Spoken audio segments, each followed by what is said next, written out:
Hey, what's going on, everyone? It's Jeff at Lockdown, and I'm bringing you a 2015 Jeep Wrangler Sahara Edition that we just put the new Blackview DR750S 2-channel dash camera in. Now, Jeep Wranglers present a bit of an issue for doing 2-channel dash cameras, and because the roof is removable, there isn't a lot of interior paneling that you can run the cabling under. And with the roof being removable, you can't affix a cable to it because you wouldn't be able to remove the roof.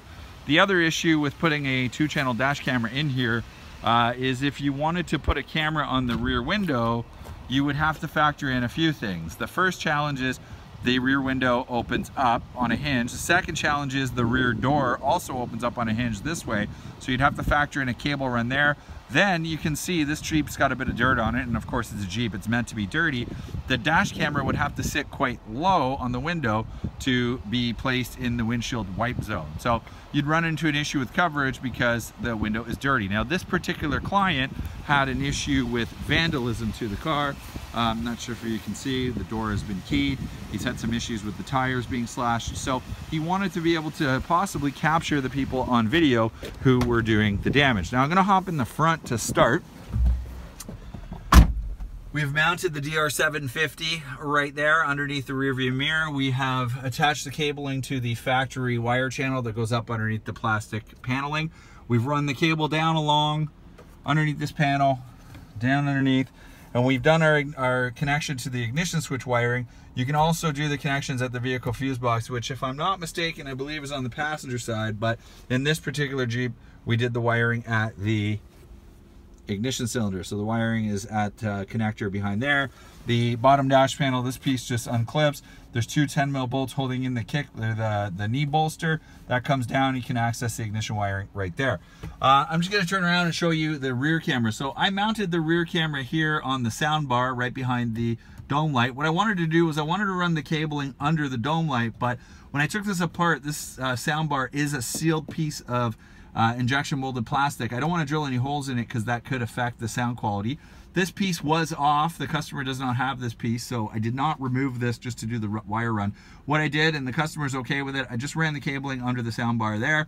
Cosmetically, it's not bad. I mean, I would have preferred to obviously have hid the cable underneath the light, but in this particular instance, this works fine. Now, what the rear camera views, so I'll kind of give you an idea. The rear camera gets a view like this. Now, the rear camera does have a wider angle lens than my phone here. We wanted to capture a video of the rear window on either side. And in this particular instance, the Blackview camera is capable of doing that. Why did we want to capture a view? Well, right below that rear window is where the rear tire is. We wanted to at least have some chance of capturing video evidence of whoever is slashing this gentleman's tires.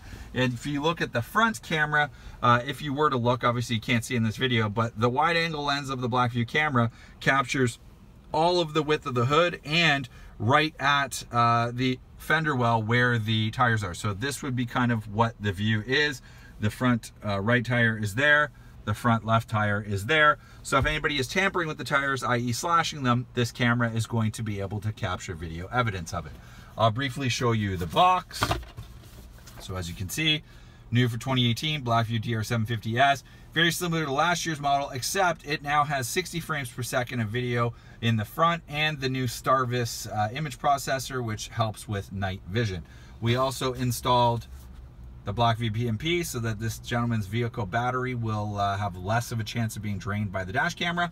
And obviously we installed both cameras, front and rear. In this package being the 2CH, it comes with both. The other option that this camera has, it's not equipped on this truck, but it does have what's known as Blackview over the cloud. And what Blackview over the cloud is the ability to watch the video coverage online via the internet if you had an internet connection in the vehicle. This particular vehicle does not have an internet connection, so you obviously can't watch the video remotely. What you can also do with Blackview over the cloud is you can retrieve video footage. So you could be sitting at your home office or your work office, wherever you are in front of a computer, and you could log into the Blackview dash camera in your vehicle and be able to retrieve the footage that way. But please note that would require an internet connection, i.e. a data connection in the vehicle, whether you use a smartphone for that or whether you use a 3G, 4G, LTE hotspot. Whichever way you go about it, you need to have an internet connection in the truck to be able to access Blackview over the cloud. We will be making more in-depth videos of the Blackview camera, but we figured for you Jeep Wrangler fans or Jeep Wrangler drivers, this might give you an idea of some options you have when it comes to dash cameras. We would love to hear from you if you are interested in adding a dash camera to your vehicle. Lockdownsecurity.ca is our website. sales@lockdownsecurity.ca is our email. 1-866-824-4118. We'd love to hear from you. If you do want to purchase a dash camera, feel free to reach out. Thank you, and if you like this video, hit the like button, and if you could subscribe to our YouTube channel, it goes a long way to help us make more videos like this in the future. Thanks.